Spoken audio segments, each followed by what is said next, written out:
2005ஆம் ஆண்டு நான் அமெரிக்கா போயிருந்தேன். இந்தியாவிலிருந்து தேர்ந்தெடுக்கப்பட்டு போயிருந்தேன். ஒரு தலைமைத்துவ பயிற்சி. சிங்கப்பூரில் இருந்து ஜாஃபர் என்கின்ற சீன பள்ளியிலே வேலை செய்யக்கூடிய ஒரு பள்ளிக்கூட ஆசிரியர் வந்திருந்தார். நானும் அவரும் உட்கார்ந்து பேசிக் கொண்டிருக்கிறோம். கூட ஒரு புத்த மதத்தை சேர்ந்த ஒரு மோந்தி அவரும் உட்கார்ந்திருந்தார்.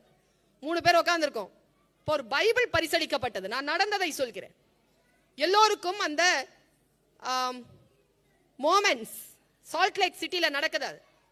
மோமெண்ட்ஸ் அப்படிங்கிறவங்க அந்த ஒரு மோமெண்ட் பைபிளை கொடுக்குறாங்க. அதை நான் பிரிச்சு பார்க்கிறேன். எனக்கு ஹிந்தியில வந்திருந்தது. ஏன்னா இந்தியா தானே, இந்தியாவினுடைய தாய்மொழி ஹிந்தி தானே, எனக்கு ஹிந்தியில வரும். உட்காந்துட்டே இருந்தேன். பக்கத்துல அந்த புத்த மதத்தை சேர்ந்த அவருக்கு வந்தது பாருங்க. நான் எட்டி பார்த்தேன் சிங்கள மொழியில இருக்கான்னு. ரொம்ப சந்தோஷமா இருந்தது. தமிழ் மொழியில வந்திருந்தது. அவர் அன்னைக்கு சாப்பிடலீங்க. என் தாய் தேசத்தினுடைய மொழி தமிழ் இல்லை என்று சத்தமா சொன்னார். நான் சொன்னேன், இப்போ நீ கூவி என்ன பிரயோஜனம்? இது உன் கைக்கு வரக்கூடிய அளவுக்கு அவங்க வேலை செஞ்சிருக்காங்கல்ல, முதல்ல அதை பத்தி யோசி. இப்போ நீ உணர்ச்சி வசப்படாதே என்று நான் அவனிடத்தில் ஆங்கிலத்தில் சொன்னேன். உடனே அவர் சொன்னார், எனக்கு ஹிந்தி பிடிக்கும், ஏனென்றால் என் புத்தர் இந்திய நாட்டில் பிறந்தவர், எனக்கு ஹிந்தி தெரியும், இந்தியினுடைய பைபிளை எனக்கு தா என்று. நான் சொன்னேன், நான் இந்தியாவில் பிறந்தாலும் எனக்கு ஹிந்தி வாசிக்க தெரியாது, இந்தா நீ வைத்துக்கொள், உன்னுடைய தமிழ் என்று நீ சொல்ல மறுக்கிறாயே, அது என் தமிழ், என்னிடத்தில் கொடு, நான் வாசித்துக் கொள்கிறேன். அதை நான் எடுத்து வச்சுக்கிட்டேன். இந்த சண்டையை பார்த்து கொண்டிருந்தார் ஜாஃபர். அவர் சொன்னார், தமிழ் உங்களுக்கு நிரம்ப பிடிக்குமா என்று கேட்டார். நான் கவனத்திற்காக இதை சொல்லுகிறேன். நான் சொன்னேன், ஆமாம். உங்களுக்கு எத்தனை மொழிகள் தெரியும் என்று கேட்டார். என் தந்தை மொழி உருது, என் தாயின் மணிவயிரம் என் தமிழ் திருநாடும் எனக்கு தந்த மொழி தமிழ், மார்க்கம் எனக்கு தந்த மொழி அரபி, இந்த உலகம் எனக்கு தந்த மொழி ஆங்கிலம், தேசம் என் மீது திணித்த மொழி ஹிந்தி, மொத்தம் 5 மொழியை எனக்கு தெரியும் என்று நான் சொன்னேன். உடனே அவர் சொன்னார், 5 மொழிகளில் உனக்கு தமிழ் நிரம்ப பிடிக்கும் என்பதனை இந்த பைபிள்லயே நான் பார்த்துட்டேன், தமிழ் மொழியில ஏதாவது ஒரு கதை இருந்தா எனக்கு சொல்றீங்களான்னு கேட்டாருங்க. அவர் சீன பள்ளிக்கூடத்தில் ஆசிரியராக இருக்கக்கூடிய ஒரு இஸ்லாமியர். சீனர்களை நாம் ரொம்ப கவனமா பார்த்துக்கணும். ஏன் தெரியுமா? மிக முக்கியமானவர் அவர்கள். பல கொள்கைகளில் உடன்பாடு இல்லை என்றாலும் கவனித்து வைத்துக் கொள்ள வேண்டும். நான் அவர்களை கவனிக்கிறேன். அவர்களுடைய பாடமுறை, அவர்களுடைய கல்வி, அவர்களுடைய பொருளாதார கொள்கைகள், அவர்களுடைய அந்த மேனுஃபேக்சரிங் உற்பத்தி திறன், இதெல்லாம் ரொம்ப கவனப்படுத்தி கொண்டு வருகிறேன் நான். அவர் சொன்னார், உங்களுக்கு ஏதேனும் கதை தெரிந்தால் சொல்லுங்கள் தமிழிலே, அது தமிழுக்கே உரிய கதையாக இருக்க வேண்டும். எனக்கு உடனே தமிழுக்கே உரிய கதையா? சிலப்பதிகாரம் தெரியுமா? சிலப்பதிகாரம் சொல்லலாம். ஆனா சிலப்பதிகாரம் சொன்னா கிளாசிக்கலா இருக்குமே, இவருக்கு புரியுமோ புரியாதோன்னு சொல்லிட்டு நான் என் மூளையில அப்ப வந்தது, பொதுவா எல்லாருக்கும் தெரிஞ்சிருக்கணும்னாரு. லிட்ரேச்சர் சிலருக்கு தானே தெரியும், எல்லோருக்கும் தெரிந்த மொழி, எல்லோருக்கும் தெரிந்த கதை. என்ன கதை? உங்க எல்லாருக்கும் தெரிஞ்ச ஒரு கதை சொல்லுங்க. அததான், அது என்னன்னு தெரியல அசீஸ் பாய், சிலபஸ்லயே கிடையாது, எல்லாரும் தெரிஞ்சு வச்சிருக்காங்க. காக்கா வடை சுட்ட கதை எல்லாருக்கும் தெரியுதுங்க. எப்படி தெரியுதுன்னு தெரியலங்க, யார் இதை கடத்துறான்னு தெரியல. எனக்கு எங்க அம்மா சொல்லி கொடுத்துச்சு. காக்கா காக்கான்னு ஒரு காக்கா இருந்துச்சான். அந்த காக்காவுக்கு பசிச்சுதான். பசிச்ச காக்கா கிளையில போய் உட்காந்துச்சான். கிளையில போய் உட்காந்துச்சு. கிளையில போய் உட்காந்தது. தூரமா பார்த்தா பாட்டி வடை சுட்டுட்டு இருக்கா. நேரா பாட்டி கிட்ட போய் உட்காந்து என்ன பண்ணுச்சு? வடைய, குழந்தை சொல்லுது பாருங்க, வடைய திருடிருச்சு. திருடி போய் மறுபடியும் அதே கிளையில உட்காந்துச்சு. அப்ப யார் வந்தா? நரி வந்தாரு. நரி வந்து என்ன சொன்னாரு? நீ ரொம்ப அழகா இருக்க, ஒரு பாட்டு பாட சொன்னாரு. அப்ப பாட்டு பாடிச்சா காக்கா? பாடுச்சு. பாடும்போது வாயில வடை கீழே விழுந்துருச்சா? விழுந்துச்சு. நரி வடையை எடுத்துக்கிச்சு ஓடிருச்சா? ஓடிருச்சு.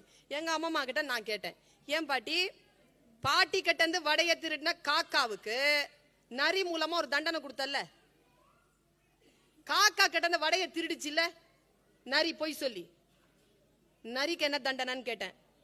எங்க அம்மா சொன்னாங்க, சுல்தானா கேள்வி கேட்கப்படாது, பொம்பளை பிள்ளை கேள்வி கேட்கவே படாது, கேட்டா என்ன ஆகும், கேட்டா கல்யாணம் ஆகாதுன்றுச்சு. 12 வயசுல அப்படி சொன்னா எவ்வளவு பயமா இருக்கும் தெரியுமா? நினைச்சு பாருங்களேன், இது என்னங்க கதை? பசி, திருட்டு, பொய், ஏமாத்துறது, ஏமாந்து போறது. இதுக்கு பேரு நீதி கதை. சொல்லி கொடுத்துருக்கோமா இல்லையா? நான் இதையே சொல்லிட்டேன் ஜாஃபர் கிட்ட. ஜாஃபர் அன்னைக்கு சாப்பிடலீங்க. 3 பேர்ல அவன் தமிழுக்காக சாப்பிடல, அவர் தமிழ் கதைக்காக சாப்பிடல. இதுவா சொல்லி தருகிறீர்கள் என்றார். திக்குனா நான் எனக்கு ஆச்சு. ஆமா, இது எல்லாரும் நாங்க சொல்றோம். இது தமிழ் கதை அல்ல, இது ஆசிய கதை. சீன நாட்டுல எப்படி சொல்லி தராங்க தெரியுமா? இங்க பாருங்க, நம்ம கத்துக்க வேண்டியது அவங்க கிட்ட இருந்து இருக்கு பாருங்க. எப்பொழுது வேண்டுமானாலும் எங்கிருந்து வேண்டுமானாலும் கற்றுக்கொள்ளலாம் தானே. தமிழ் அந்த பரப்பளவை கொண்டது தானே. அவன் கதை சொன்னான் பாருங்க. காக்கா காக்கான்னு ஒரு காக்கா இருந்தது சீன நாட்டுல. காக்காவுக்கு பசிச்சுது. பசிச்ச காக்கா என்ன தெரியுமா பண்ணுச்சு? நேரா போய் பாட்டி கிட்ட உக்காந்துச்சு. அந்த பாட்டியும் வடை தான் சுட்டா. போய் உக்காந்து அந்த பாட்டி கிட்ட, காக்கா பாட்டி எனக்கு பசிக்குது, ஒரு வடை குடுன்னு கேட்டுச்சு. கதை எப்படி கொண்டு போறான் பாருங்க. முதல்ல பசி, அப்புறமா அறிமுகம் செய்கிறான் நேர்மை. பாட்டி சொன்னா, இரு காக்கா, வடை சுடுறதுக்கு கஷ்டமா இருக்கு, ஈர விறகுல வச்சிருக்கேன், சுட்டுட்டு தரேன். உடனே யோசிக்குது காக்கா, நமக்கு ஹெல்ப் பண்றேன்னு சொன்ன பாட்டிக்கு நாம ஹெல்ப் பண்ணலாமே, நமக்கு தான் கூடு கட்ட தெரியுமே என்று போய் காய்ந்த சுள்ளிகளை கொண்டு வந்து போட்டது காக்கை. அடுத்ததாக குழந்தைக்கு அறிமுகம் செய்கிறார்கள் உழைப்பு. சரியா? உழைத்து விட்டு காக்கை உட்கார்ந்து இருக்கிறது. பாட்டி வடைய சுடுறா. மறந்துடக்கூடாது, சீன நாடு கம்யூனிச நாடு. அந்த வடை சுட்ட ஜோர்ல காக்காய மறந்துட்டா பாட்டி. முதலாளித்துவம், கேபிட்டலிசம். உடனே காக்கா கேக்குது, ஏ பாட்டி, நான் உழைத்த உழைப்பிற்கு கூலி கொடு. முதலில் நான் கேட்டது பிச்சை, இப்பொழுது கேட்கிறேன் கூலி கொடு என்றது தொழிலாளர் உரிமை. காக்காயை பார்த்து மன்னிப்பு கேட்டுவிட்டு வடையை கொடுத்தால் பாட்டி. தன் உழைப்பை எடுத்துக்கொண்டு பறந்தது காக்கை. எல்லா நாடுகளிலும் ஏமாற்றுகிறவர்கள் இருப்பார்கள் தானே. நரி வந்து அந்த உழைப்பை ஏமாற்றுவதற்காக சதி செய்தது. ஏ காக்காய், நீ அழகாய் இருக்கிறாய், நல்லா பாடுவாய், நீ பாடேன் என்று கேட்டது. ஒரு வினாடி மயங்கியது காக்கை. தொழிலாளர் பலவீனம்.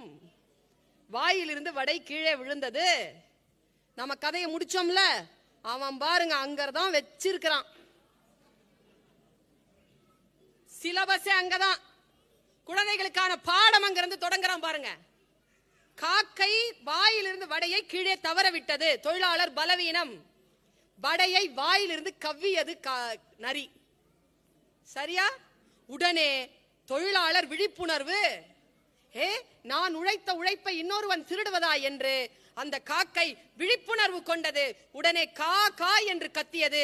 அந்த கத்தலுக்கு 1000 காக்கைகள் வந்து அந்த காட்டிலே கூடின. யூனியன். கதை எப்படி தெரியுமா முடிச்சான்? 1000 காக்கைகள் கூடினா நம்ம முடிச்சிருப்போம். கம்யூனிசம் இல்லையா? அன்றைக்கு அந்த காட்டில் அந்த ஒரு காக்காய்க்கு தான் இழந்த உழைப்பின் வடை மட்டும் திரும்பி கிடைக்கவில்லை. அந்த தொழிலாளியை ஏமாற்ற வேண்டும் என்று நினைத்த அந்த நரி 1000 காக்கைகளுக்கு உணவானது என்று சொல்லி முடித்தான் கதையை. எப்படி இருக்கு பாருங்க சிந்தனை. நாம இந்த சிந்தனைகளை எடுத்துக்கொள்ள வேண்டுமா இல்லையா? நம்முடைய நாட்டிலே நம்முடைய குழந்தைகள் மிக பலவானாக வர வேண்டும் என்று சொன்னால் அடிப்படையில் சில விஷயங்கள் நாம் அந்த குழந்தைகளுக்கு பலப்படுத்தி தர வேண்டும்.